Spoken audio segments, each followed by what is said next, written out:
Guys, tuturuan ko naman po kayo ngayon kung paano nga ba masosolve yung inyong in-upload na content na meron nga pong copyright music. At kung baguhan po kayo dito, well, i-share nyo na po information na to, para lang nun, mas marami po ang makaalam at matutunan itong ating gagawin na ito.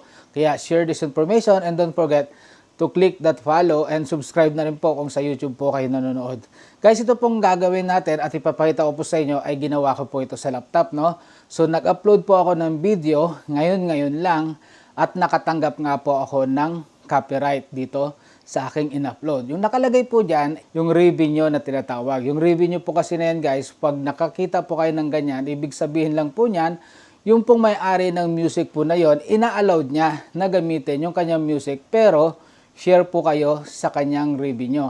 Share po kayo sa revenue ng inyong kikitain sa inyong content. Yun po ang ibig sabihin po niyan. Pero re-reviewin pa rin po yan nung may-ari kung talaga pong totally na i-allowed niya nga po in the future. So for the meantime, i-allowed niya po yan, nakalagay po dyan, share revenue. Paano nga po ba ang dapat natin gawin? For me, hindi ko po gagawin yan as much as possible.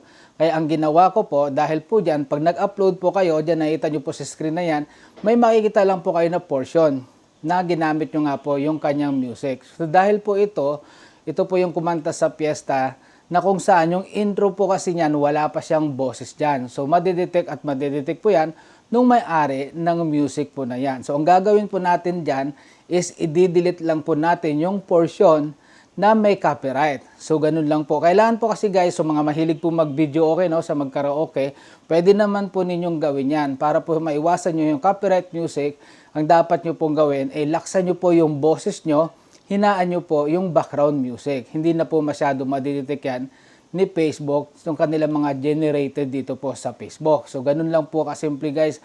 So guys, ito yung apps na pinag-editan ko ng content ko is Filmora.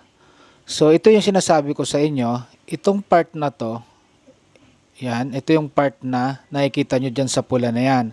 So, ang gagawin po natin dyan is i-delete po natin itong intro po na yan hanggang doon sa lumitaw yung boses niya. So, ngayon guys, dahil sa kinat na po natin yan, i-re-upload po natin ng katulad yan. So, yan, napakalinaw po niyan guys.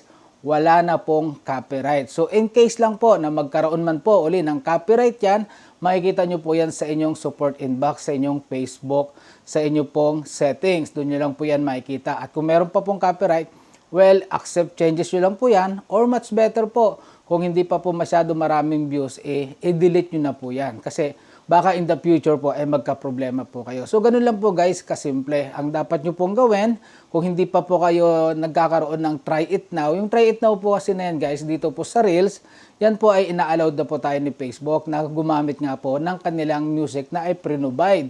Pero, huwag naman po kayong lalagpas ng mga 30 seconds kasi magkakaroon pa rin po kayo ng copyright dyan. At kung sakali naman po wala po kayong try it now, kung baguhan lang po kayo sa pagre-reels, pwede naman po kayong kumuha ng mga music na pre-provide pa rin ni Facebook dyan po sa Sound Collection. I-search nyo lang po sa Google yung Facebook Sound Collection, i-download nyo po yan at i-upload nyo at pwede nyo pong gamitin sa inyong mga content na i-upload nga po. So, ganun po guys, kailangan maiwasan po natin dito yung copyright music dahil napaka-importante po niyan. Magkakaroon po kasi tayo ng unoriginal content or copyright po sa music. So, sana po guys nakatulong and don't forget to share this information.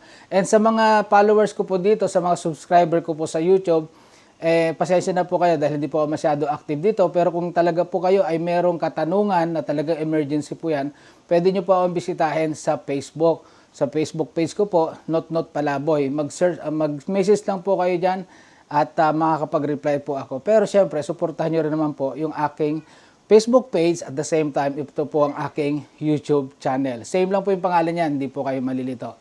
Salamat po. Bye!